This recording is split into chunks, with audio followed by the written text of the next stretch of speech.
राम राम बहन भाइयों माताओं, ज्ञान कहानी 99 में आप सबका स्वागत है। आज मैं आपको गोगा जी इतिहास का 12वां अध्याय सुनाऊंगी।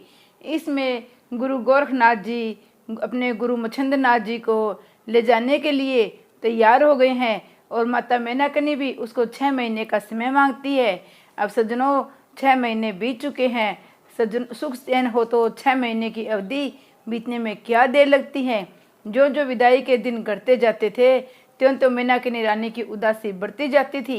अंत में वह बड़ी घड़ी आ नहीं पहुंची जिसमें उसकी व्याकुलता बहुत बढ़ गई। वह रोती जाती थी और विदाई का सामान जुटाती जाती थी। उसने थोड़ा धैर्य रखकर पूछा, मोनी यहाँ रहेगा या आपके साथ जाएगा? गुरु मच्छिंद्रनाथ बोले, जैसी तुम्हारी इच्छा। मैं तुम्हारी इच्छा में बाधक बनना नहीं चाहता हूँ। मैनाकनी रानी बोली, आपके पिता उपृक्षु बसु द्वारा दिए गए श्राप की अवधि में अभी 6 मास की देरी है। उसके बाद मुझे स्वर्गलोक जाना ही पड़ेगा। इसलिए मैंने गोरख से 1 साल ठहरने को कहा था। उन्होंने 6 महीने की अवधि तय की। उस स्थिति में मोनीनाथ इस तिरिया राज्य में अकेला रह जाएगा। आपकी मौजूदगी में तो हनुमान जी की गर्जना का प्रभाव इस पर नहीं पड़ता था। आपके जाने के बाद उस प्रभाव को रोकना असंभव है। ऐसी स्थिति में मोनीनाथ किसी भी प्रकार जीवित नहीं रह सकता। इसलिए ठीक यही है, किसे भी आप अपने साथ लेते जाओ। मच्छिंद्रनाथ बोले, ठीक है मोनीनाथ, तुम हमारे साथ चलोगे। मैनाकिनी रानी ने चलते समय मच्छिंद्रनाथ की झोली में एक सोने की ईंट रख दी। ईंट के अलावा उनके वस्त्र आदि रख उन्हें सब बता दिया। जब चलते हुए तब सब आगे गोरखनाथ और उनके पीछे गुरु मच्छिंद्रनाथ, साथ में अपने पुत्र मोनीनाथ को भी चलने का आदेश दिया। माता ने पुत्र को गोदी में लेकर प्यार किया। आंखों में आंसू भरकर पिता पुत्र को विदाई दी। जब तीनों नाथ साधु रूप में भवन से निकले तब रानी मैनाकिनी सहित उसकी सब सहेलियों के अतिरिक्त सब प्रजा की सुंदरियों ने उन्हें भरे नैनों से विदाई दी। जब तक तीनों संत नजरों से ओझल न हो गए तब तक उन्हें देखती। ओझल होने पर आंसू पहुँच पहुँच कर अपने घरों में आई। रानी मैनाकिनी के रात दिन रो रो कर ही बीतते थे। सहेलियाँ काफी धीरज बंधाती थी। जिसका पति पुत्र जिंदा होते हुए चला जाए उस दुखियारे के दुख का मर्म जानना अति दुर्लभ है। ये तीनों संत जगह जगह भंडारे करते चले। मच्छिंद्रनाथ गर्भगिरी पर रहकर तपस्या करने लगे। गोरखनाथ मच्छिंद्रनाथ से आज्ञा लेकर तीर्थ यात्रा करते हुए गिरनार पर्वत पर जा पहुंचे, जहाँ परम योगी दत्तात्रेय जी का स्थान है। अब हम इस बातों को ही वहीं पर छोड़कर अपने नायक जाहिरवीर की तरफ चलते हैं। वह नई पंडित में वादा करवा करके रानी सिरिल की सगाई जहाँ भी करेंगे आपको बताकर ही अपने देश तंदूर नगरी जाएंगे। आप बेफिक्र रहे। सज्जनों, दोनों नेगी जन राजा सीजा को कोसते हैं, गोगा जी की तारीफों का जिक्र करते हैं। राजकुमारी का लायक ये कितना बढ़िया, धीर, वीर और गंभीर लड़का था और हे भी उसे टीका लुटवा दिया।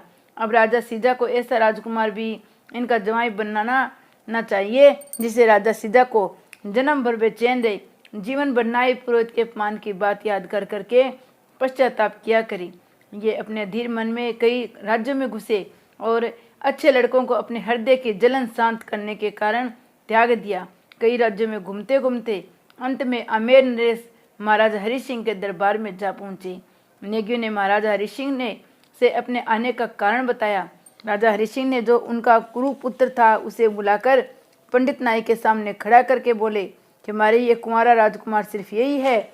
नेगी लोगों ने अपने अपमान की भावना के कारण तवे के समान चेचक और चेहरे वाले गंजे राजकुमार को राजा सीजा का जवाई बनना मंजूर कर लिया। टीके के सब सम्मान था सामग्री सहित राजकुमार तारा सिंह को तिलक कर दिया। वह की तिथि निश्चित कर नेगियों को राजा हरि सिंह की कीमती वस्तुएं देकर विदा किया। आमेर से प्रस्थान कर नेगी जन मंजिल दर मंजिला तय कर समुद्र तट पर आ पहुंचे। वहां प्रसिद्ध दद्रेवा नगरी आकर जारवीर से मिले कि हमने आमेर नरेश हरि सिंह के राजकुमार तारा सिंह का टीका चढ़ाया है। वह की तारीख आपके बताए अनुसार फागुन बदी नवमी को तय की है। अब आप राजकुमारी सीरियल का ख्याल कर ठीक समय पर तंदूर नगरी में पहुंचकर जैसे बने अपना ब्याह करे। राजकुमारी सीरियल का ब्याह कुरूप तारा सिंह से नहीं होने दे। आशा है आप विरोचित उपाय से राजकुमारी सीरियल से ब्याह करेंगे। जाहिर ने अपने गले से मणियों की एक माला उतार कर पुरोहित जी को दे दी। ये आप राजकुमारी सीरियल को देना और उसे कह देना, जब भी तुम पर कोई संकट आए उस विपत्ति के समय माला के सामने जोत प्रज्वलित कर पूजन कर माला से जो भी मांगोगी वह माला तुरंत तुम्हारी इच्छा पूर्ण करेगी। और दोनों नेगियों को खूब भेंट पूजा दी, विदा किया। समुद्र तट पर पहुंचकर नाव द्वारा समुद्र पार अपने शहर तंदूर नगरी जा पहुंचे। नाव का इंतजाम गोगा जी के वीरों ने किया था। दोनों नेगियों ने दरबार में पहुंचकर राजा सीजा सिंह को शीश झुकाया। राजकुमारी सीरियल का टीका आमेर नरेश के राजकुमार तारा सिंह को चढ़ाकर फागुन बदी नौमी का ब्याह निश्चित कर दिया गया है। दोनों नेगियों की बात सुनकर राजा सीजा सिंह बड़े प्रसन्न हुए। दोनों को मन चाहे पारितोषिक दिया। नेगियों ने महल में पहुंचकर महारानी सिजोरा को भी आमेर के में तिलक चढ़ा आने की बात कही, जिसे सुनकर वह मन ही मन बड़ी अधीर हुई। फिर जाहिरवीर को दी हुई मणियों की माला राजकुमारी सीरियल को जाहिरवीर की बताई और विधि बताकर सौंप दी। सजनों, राजकुमारी दुखी तो थी, आमेर में अपनी सगाई का होन सुनकर ज्यादा दुखी हुई। पुरोहित जी मणियों की माली माला करामात वगैरह समझे तुरंत अपनी डिबिया में बंद करके रख दी। चिंता होने के कारण राजकुमारी सीरियल उनके माता सिरोजा काफी परेशान थी।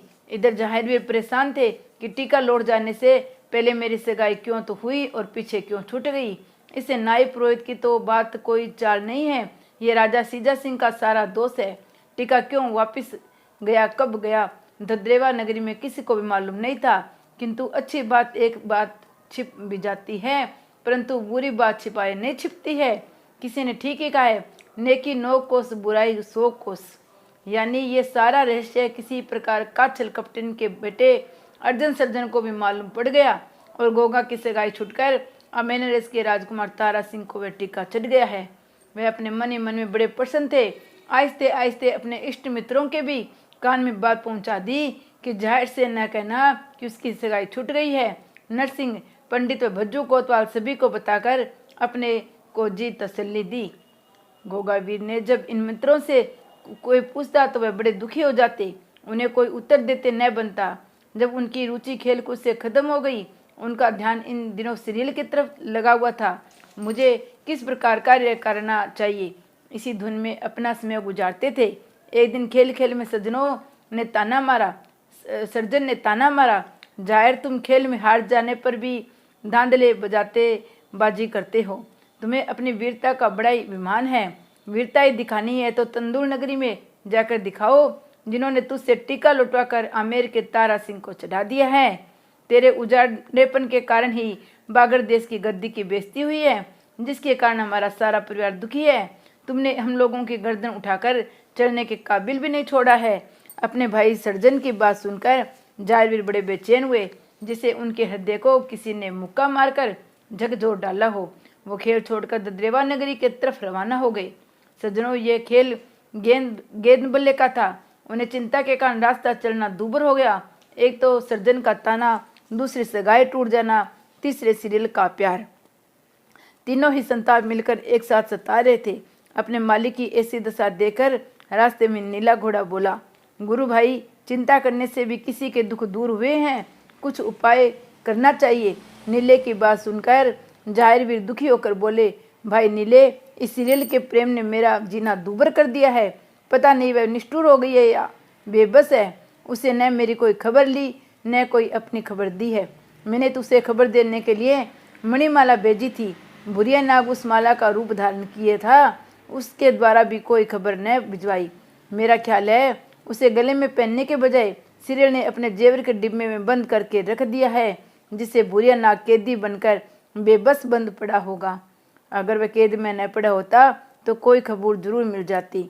यह पुरोहित जी ने मणिमाला को कोई कीमती जवाहरत समझकर सीरियल को न देकर अपनी पंडितायनी को संभाल कर रखने को न दे दी हो। बुढ़िया नाग पुरोहित जी के घर ही कैद पड़ा हो। जाहिरवीर की बात सुनकर नीला घोड़ा बोला, गुरु भाई, मैं आपको इतनी कम बुद्धि का नहीं समझता था। एक मामूली सी बात का उपाय न करके उसी की चिंता में दुखी होते हो। अगर मेरे बताए रास्ते पर अमल करो तो सब चिंताएं घर बैठे ही मिट जाएगी। अपने घोड़े की बात सुनकर जाहिर बोले, क्या बात कही गुरु भाई, तुम्हारे बताए उपाय में अगर इतनी खूबी है तो मैं उस उपाय को जरूर आजमाऊंगा। तुम मुझे सिंगर बताओ। नीला घोड़ा बोला, तुम अपने मित्र लाखी का पाताल लोक से बुलाकर नरसिंह पंडित के साथ तंदूर नगरी को रवाना कर दो। नरसिंह तो बागी का भेष बनाकर जानकारी करे और साथ ही नगर में प्रचार करे कि नगरी के तालाब पर एक बड़े सिद्ध महात्मा पधारे हैं, जिनके दर्शन से मनोकामनाएं पूरी हो जाती है। आपका मित्र ताकि तालाब पर संत का रूप रखकर भजन करे। जब राजकुमारी सीरियल संत दर्शन को तालाब पर आए, तब अपने असली रूप धरकर राजकुमारी के पैर में काटकर अपने बाबा जी के बाने की अपनी जगह बना लेना। नरसिंह पंडित बागी के बेस में राजा सीजा से सब नगर निवासियों के सामने वचन भरवा ले कि मुर्दा राजकुमारी की इस शर्त पर जिंदा कर सकता है, आप इसी की सगाई जहां बागड़ देश में पहले हुई थी वही इसका ब्याह कर दे। जब राजा सीजा सिंह सबके सामने महादुखी हो 3 वचन भरकर आपके साथ अपनी राजकुमारी सीरियल के ब्याह का वचन भर ले, तब नरसिंह पंडित मंत्र पढ़कर ताकी को बुलाकर राजकुमारी के कांटे का जहर चुसवाकर उसे जीवित कर दे। फिर आप सीरियल से ब्याह कर ले। अपने घोड़े की तरकीब सुनकर गोगावीर को बड़ी खुशी हुई।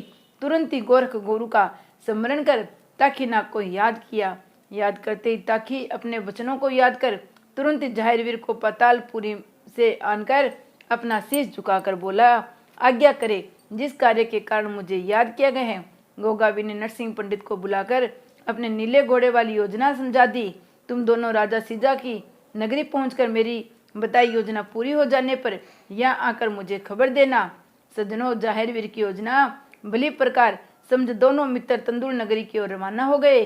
ताकि और पंडित को गोगा जी ने अपने वीरों के जरिए समुद्र पार करवा दिया, जो इन दोनों को समुद्र पार कर तंदुल नगरी के तट पर छोड़कर सिंगरी वापिस आकर जाहिरवीर के दोनों के सकुशल पहुंच जाने की खबर कर दी। इधर ये दोनों पंडित के बेस में जाकर पहले एक धर्मशाला में ठहरे, फिर सांप पकड़ने वाले बागी के बाना अपने वास्ते और संत का बाना ताकी के वास्ते थे तंदुल नगरी से ही खरीदा। दोनों अपना बाना पहन भेष बदल योजना पूरी करने की धुन में धर्मशाला से निकल नगरी को रवाना हो गए। ताकि तो संत के बाने में नगर के तालाब में बैठकर राम नाम जपने लग गया। नरसिंह पंडित नगरी में घूम घूम कर तालाब वाले महात्मा की तारीफ के पुल बांधकर शहर को जनता को संत दर्शन के वास्ते तालाब पर भेजने लगा। सज्जनों, संत दर्शन के कारण अपनी मनोकामना पूरी होने के कारण लालच से नगर की जनता का तालाब पर बड़ा भारी मेला सा लग गया। महात्मा जी की चर्चा राजमहल में भी पहुंच गई।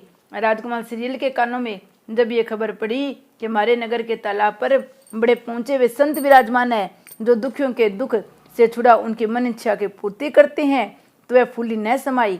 अपना सब दुख बोलकर अपनी माँ रानी सिरोजा को संत जी की खूबियां बता आज्ञा लेकर अपने सखियों को बुला डोलों में बैठकर तालाब पर जा पहुंची। सज्जनों, राजकुमारी सीरियल के डोले को तालाब के निकट आया देख ताकि तुरंत संत का बाना छोड़ अपने सरप के बाने में आ गया और सबकी निगाह बचाता हुआ राजकुमार सीरियल के पैर में जोर से काट अपना फन दिखाकर फुफकार मारता हुआ एक पेड़ की आड़ में पहुंच अपना शरीर संत के बाने में बदल अपने संत वाला आसन पर विराजमान हो गया। इधर रानी सीरियल सरप का फन देकर तुरंत समझ गई कि मुझे इस सरप ने डस लिया है। वह तुरंत इस सरप का भय मान अपनी जिंदगी समाप्त समझकर चक्कर खाकर धरती पर चारों खाने चित तालाब के निकट धराम से गिर पड़ी। राजकुमारी सीरियल को सांप ने काट खाया। ये खबर मिनटों सेकंडों में सारे नगर में फैल गई, जिसे सुनकर नगर की सारी जनता तालाब की तरफ दौड़ पड़ी। राजकुमारी सीरियल के सांप द्वारा काटने और तालाब के निकट बेहोशी की हालत में गिर जाने की खबर जब रानी सिरोजा को लगी, तब वह चटपट राजा सीजा सिंह को दरबार से बुलाकर अपने दास दासियों को संग लेकर तालाब पर आ पहुंचे।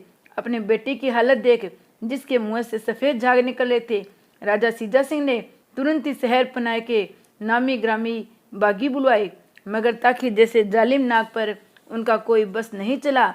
जब राजा जन्मजय उसका कुछ न बिगाड़ सके, तो ये बागी किस खेत की मूली थे। जब सब बागी चले गए, तब राजा रानी अपने नगर को जनता के सामने धाड़ मारकर सिर धुन धुन कर रोने पिटने लगे। उनकी दशा देखकर शहर की जनता व राज दरबार के राजे महाराजे दास दासी सभी के नैनों में नीर भरने लगा। तब नरसिंह पंडित ने जान लिया कि अपना उद्देश्य पूरा करने का यही मौका ठीक है।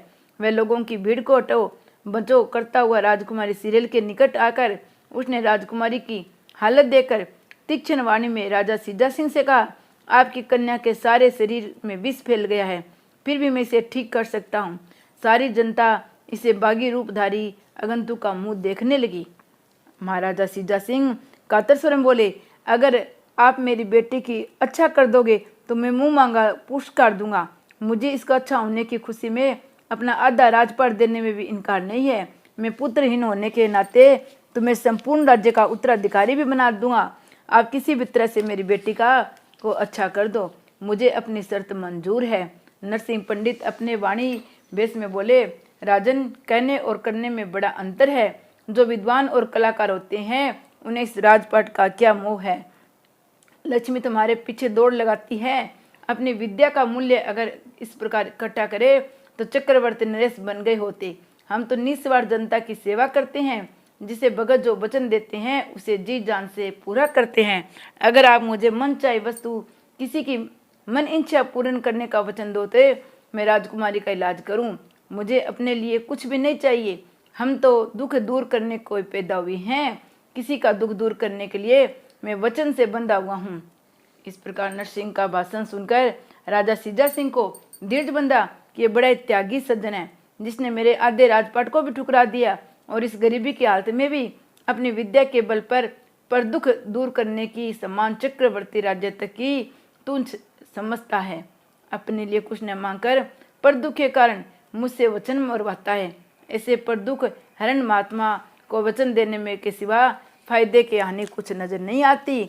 अपने मन में इस प्रकार धारणा बना नरसिंह पंडित को कोली भर बालक समान रोकर बोले, हे संत पुरुष, अपनी विद्या का चमत्कार दिखाए। मैं अपने वचन देता हूँ, मैं अपनी लाडली बेटी का प्राण रक्षा करने वाले को मन चाहे मूल्य देने को तैयार हूँ। नरसिंह बोले, राजन, आप घबराए नहीं। गुरु कृपा से मैं आपकी बेटी को ठीक तो अवश्य कर दूंगा, मगर मैं अपना चमत्कार तभी दिखाऊंगा जब आप शिवजी महाराज को साक्षी कर त्रिवचा भरकर कहेंगे कि आप कोई भी मन चाहे 2 वस्तु मुझसे ले सकते हो। महाराजा सीजा सिंह ने अपने हाथ में गंगा जल लेकर शिव शंकर को साक्षी मान त्रिवाचा भरकर कहा कि मैं राजकुमारी सिरेल के ठीक हो जाने पर 2 वरदान आपकी इच्छा पूर्ति के देने के लिए इतनी सारी जनता के सामने वचनबद्ध हूँ। इसके बाद नरसिंह पंडित ने कुछ दिखाने के ढोंग करके मंत्र पढ़े और रोली, चावल, फूल, बतासे मंगाकर पूजन का जाल रचा। गुरु गोरखनाथ की जय जय। फूल चमारी पूरो वाचा कहा। तभी ताकि नाग जो पहल में से ही इंतजार में था, शोर के साथ तेजी से दौड़ा चला आया और नरसिंह पंडित के सामने अपने फन को खड़ा कर बैठ गया। नरसिंह पंडित बोले, हे सरफराज, मैं तुमसे पूछता हूँ, तुमने इस राजकुमारी को बिना खता क्यों डसा? ताकि मनुष्यवाणी में बोला, इसने मेरे फन पर पैर रख दिया था। नरसिंह पंडित ने आज्ञा दी, इसका सारा जहर पीकर इसे फौरन अच्छा करो। ताकि ने राजकुमारी के पास पहुंच राजकुमारी के पैर में कांटे के स्थान में मुंह लगाकर सारा जहर चूस लिया। राजकुमारी अपने गुरु जलंधरनाथ का सुमरण कर उठकर बैठ गई। माता सिरोजा ने राजकुमारी को मेरी बच्ची कहकर अपने गले से लगा लिया। सारी प्रजा ने गुरु जलंधरनाथ की जय जय, गुरु गोरखनाथ की जय, शिव शंकर भगवान की जय जय, गंगा माई की जय के नारों के आसमान तक गर्जना पहुंचा दी। महाराजा सीजा सिंह ने नरसिंह पंडित की विद्या की सराहना कर चरण पखार कर ऊंच आसन पर बिठाकर खान पान से खूब खातिरदारी की। हाथ जोड़कर अपने दोनों वरदानों की इच्छानुसार वस्तुओं को मांगने की प्रार्थना की। नरसिंह पंडित बोले, राजन, आप तमरवंशी राजपूत है। अगर मेरी मांग से आप अपना वचन न निभा सके तो रहने दे, मैं किसी का दिल दुखाने को अच्छा नहीं समझता। राजा सीजा सिंह बोले, आप तमरवंशी राजपूतों को जानते नहीं। हम लोग अपने वचनों से मुकरने के बजाय डूबकर मर जाने को बेहतर समझते हैं। आप अपने वरदान मांगकर मुझे ऋण से उऋण करे। मैं आपकी आज्ञा होते हुए अपने हाथों से अपना शीश भी उतार कर भेंट कर दूंगा। राजपाट, धन दौलत, यहाँ तक मैं अपनी प्राण प्यारी रानी का भी बलिदान कर दूंगा। इस प्रकार जब राजा सीजा सिंह ने तमाम जनता के सामने ने जोश भरे शब्द कहे तो नरसिंह पंडित बोला, राजन, तो आप मुझे पहला वरदान ये दे कि अपनी कन्या राजकुमारी सिरेल का ब्याह अमेर राज्य में न करके बागड़ प्रांत में दद्रेवा निवासी जाहिरवीर के साथ करना स्वीकार करोगे, जहां से अपने प्रथम भेजा हुआ टीका वापस मंगवा लिया है।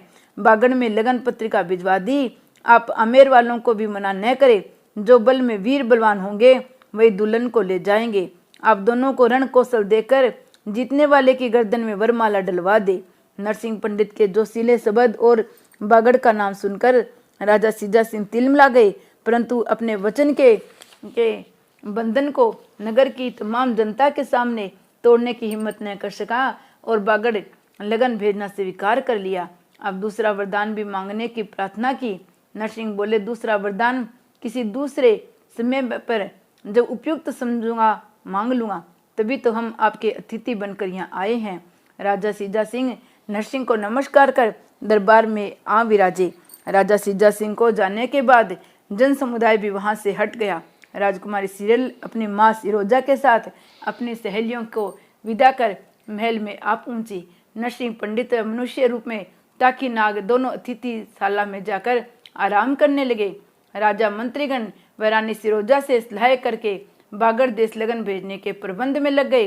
राजपुरोहित को बुलाकर लगन पत्रिका का पूजन करने का प्रबंध किया। कर्मचारियों व दासियों ने सब पूजन सामग्री राजपुरोहित के आगे हाजिर कर दी। राजा सीजा अपने भतीजे हरि नारायण व रानी सिरोजा को एकांत में बुलाकर सलाह मशवरा करने लगे। तब ताकि नरसिंह पांडे से बोला, अभी तो यहाँ देर है। इतने में भाभी सीरियल के कक्ष में जाकर अपने साथी भूरिया नाग के विषय में पता करके आए। नरसिंह पंडित बोले, राजकुमारी सीरियल के कक्ष में पीछे जाना, पहले मक्खी का रूप बनाकर वहां जाना पता लगाओ, जहाँ राजा सीजा और उनकी रानी अपने भतीजे हरि नारायण से सलाह मशविरा कर रहे हैं, जिससे उनके छिपकर बात करने का पता हमें भी पड़ जाए। ताकि ने अपना दरवाजा बंद कर गुरु का स्मरण किया, मंत्र का जाप कर अपने मक्खी रूप बनाकर वहां जा पहुंचा, जहाँ राजा रानी अपने भतीजे के साथ गोष्ठी कर रहे थे। बागड़ वाले को बुलावे में डालने के वास्ते लगन पत्रिका में वह की तिथि 2-4 दिन आगे की लिखवा दी, जिससे उनके बागड़ वाले लड़की के विदा होने के बाद ही आए, हार कर जक मारकर बारात वापस लेकर लौट जाए। चौहान वंश में तो किसी प्रकार की कन्या ब्याहने को तैयार नहीं है। अगर मैं लगन नहीं भिजवाता तो जनता की दृष्टि में गिर जाऊंगा, इसलिए वह काम करना चाहिए। सांप भी मर जाए, लाठी भी न टूटे।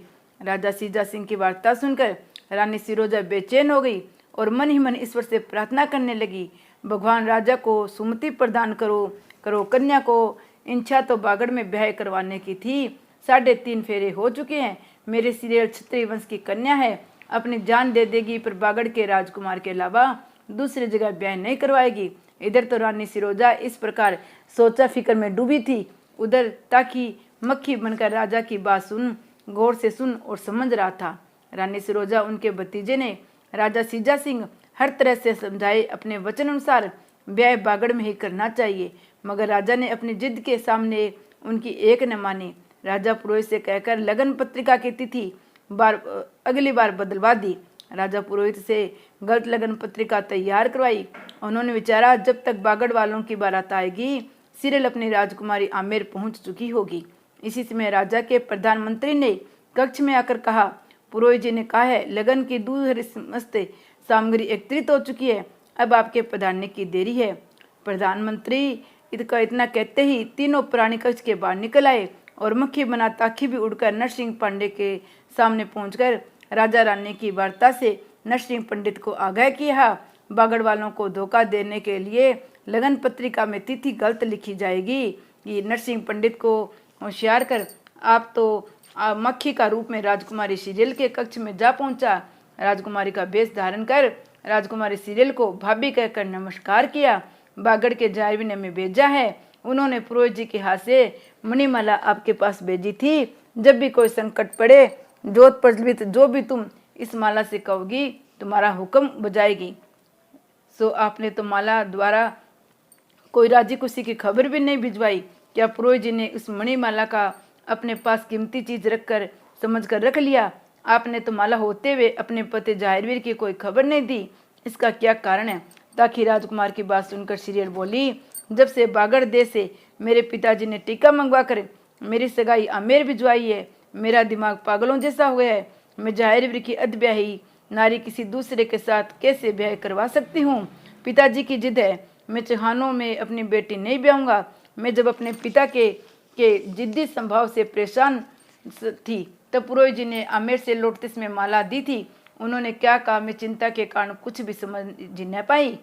मैंने पुरोहित जी से माला लेकर अपने जेवर के डिब्बे में बंद कर दी थी। उसी समय से आज तक झंझटों के कारण मुझे जेवर का डिब्बा खोलने की अवकाश ही न मिला और न श्रृंगार करके कहीं आने जाने की फुर्सत।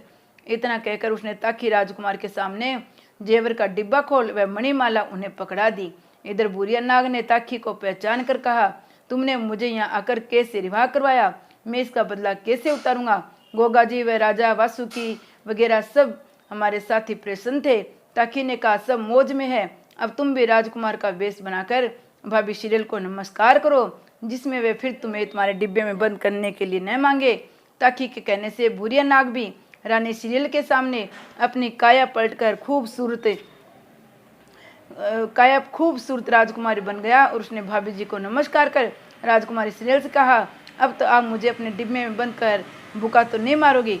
शिरेल बोली, मैं अपने दुखों के कारण कुछ भी नहीं समझ पाई थी, इसलिए इतनी बड़ी भूल हो गई। इतना कहकर दोनों नाग वहीं से मक्खी का रूप बनाकर अपने कक्ष में आ पहुँचे। जय श्री गोगा जी महाराज की जय। जय जय माता सरियल की जय।